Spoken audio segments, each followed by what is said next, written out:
only eat when I'm hungry. A lot of times I'm so full of love that I'm not even hungry. I can go 2-3 days and don't even eat anything because I'm full of love. Not the love that I get from my children, but the love that I pour into myself, such as committing acts of self-love.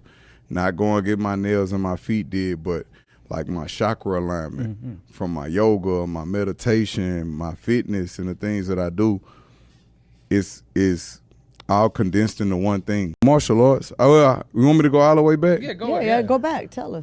I've been really big into martial arts my whole life because I was sexually victimized when I was a child. And not to be triggering toward anybody, but that's part of the journey. Happened, Right. I talked about it on the Mike Tyson interview, and I've been taking martial arts. Like, as soon as I finish with one, I go to the next one, on to the next, and I had this drive, this competitive drive to just be this conqueror and be a protector of women and children. I'm just overprotective, but I was operating out of fear.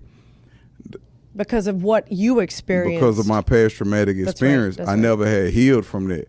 So one thing that one of my senseis showed me, he said, listen, this is what we about to do. He said, you didn't pass every test I gave you. Wow. Now I'm about to, this going to be the worst test ever. He blindfolded me and laid me on the floor. He said, nah, just lay on your back and wait for me to come attack you. He said, it's a lot of us here. You just wait. And I waited and waited, and I was so tense, and I waited and waited. Then I finally said, man, fuck it, I surrender. And that was the lesson he was teaching me, to surrender.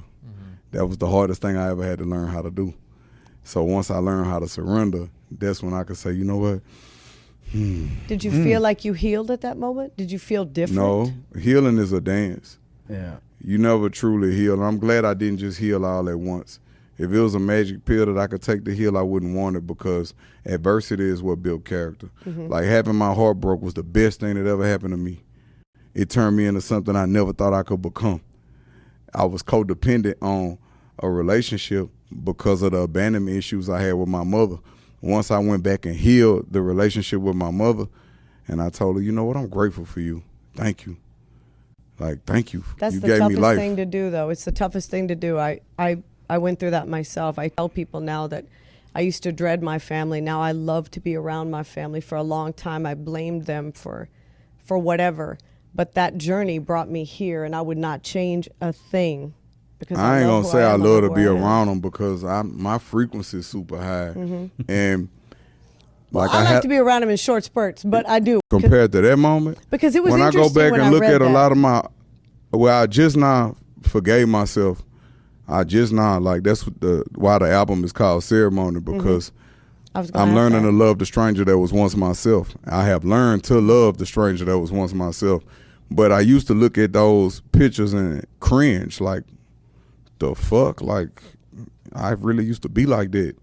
And whenever I would walk in the room, I was so insecure that I would have to find a flaw in everybody in the room and extract it and make it bigger than life, To make yourself so feel nobody could look at me, so nobody could see me.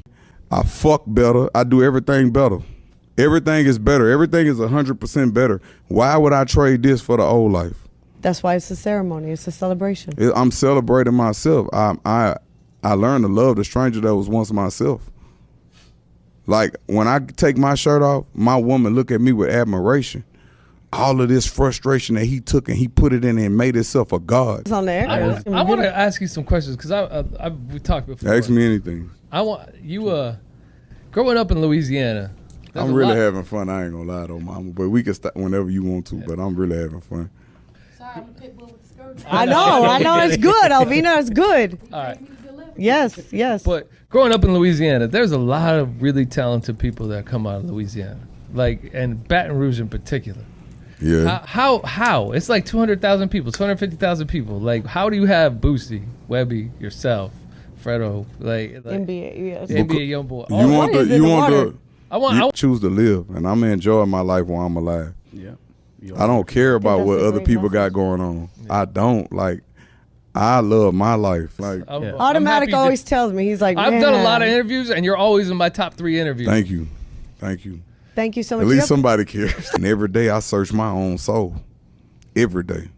I'm leaving this interview a whole different person.